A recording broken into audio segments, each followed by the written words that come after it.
Você fez menção à manifestação do Bolsonaro nesse final de semana. Isso é mais preocupante, porque a manifestação do presidente vai na contramão do que indicam as pesquisas. O presidente foi proibido pelo ministro do TSE, Benedito Gonçalves, de continuar usando a Biblioteca do Alvorada como palanque eletrônico, e ele realizou uma live clandestina na noite de domingo. Diz que estava escondido, palavra dele, estava escondido, como se fosse um cara das trevas.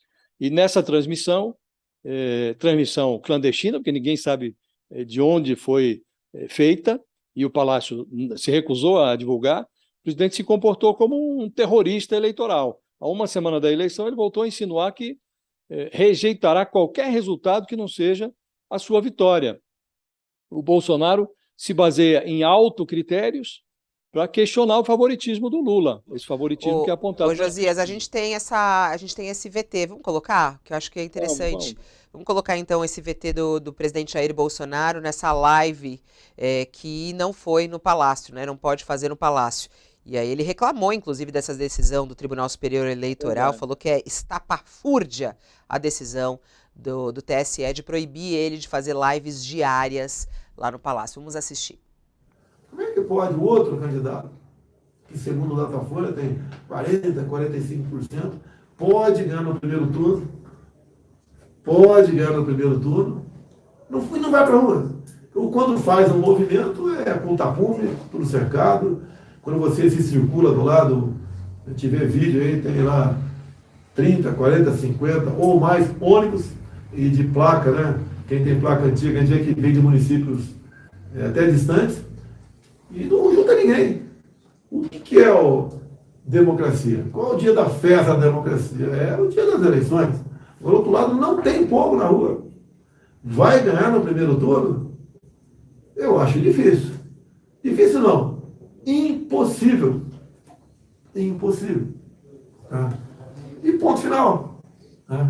E nós sabemos que todas as eleições limpas, né, transparentes, o resultado tem que ser respeitado por quem quer que seja.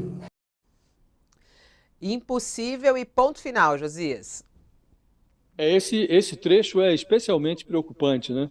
O presidente disse: é difícil que o Lula vença a eleição no primeiro turno. Aí ele se corrige rapidamente. Difícil não, é impossível. E ponto final.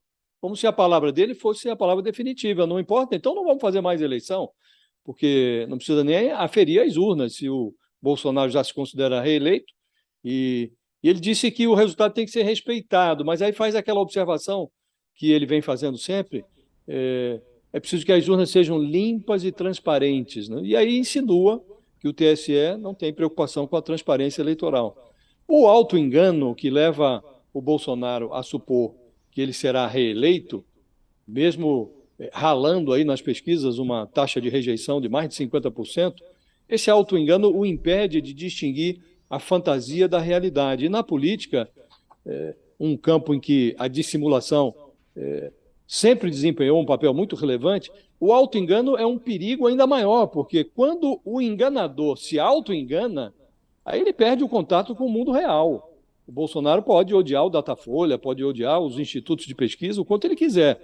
Mas quem vai se expressar nas urnas no domingo é o povo, Fabiola. O povo que não entende nada de pesquisa, ele jamais erra nas suas previsões. A maioria vota sempre no candidato que ganha. E nessa hora, se o perdedor continuar vivendo numa realidade paralela, criada pelo seu transtorno delirante, aí as instituições vão ter que transferir esse personagem para um manicômio. O problema é que, quando o perdedor é o presidente da República, ele só recebe alta do Palácio do Planalto em 1º de janeiro de 2023. Então, se o Bolsonaro, de fato, perder a eleição, agora no primeiro turno ou no segundo, ele vai ter todo o período de transição para enlouquecer o país, antes de receber alta, antes de ser transferido para um manicômio. Esse é o risco que nós estamos correndo. Então, o presidente está vivendo numa realidade paralela. Isso é muito preocupante, porque agora está chegando a hora da verdade, não dá mais para ficar tergiversando e criando fantasias, né? Imaginou-se que o presidente, à medida que fosse chegando o dia da eleição, ele fosse ajustando o seu discurso, mas está acontecendo o contrário. Nós estamos aí na beira da urna e o Bolsonaro continua com esse discurso alucinado.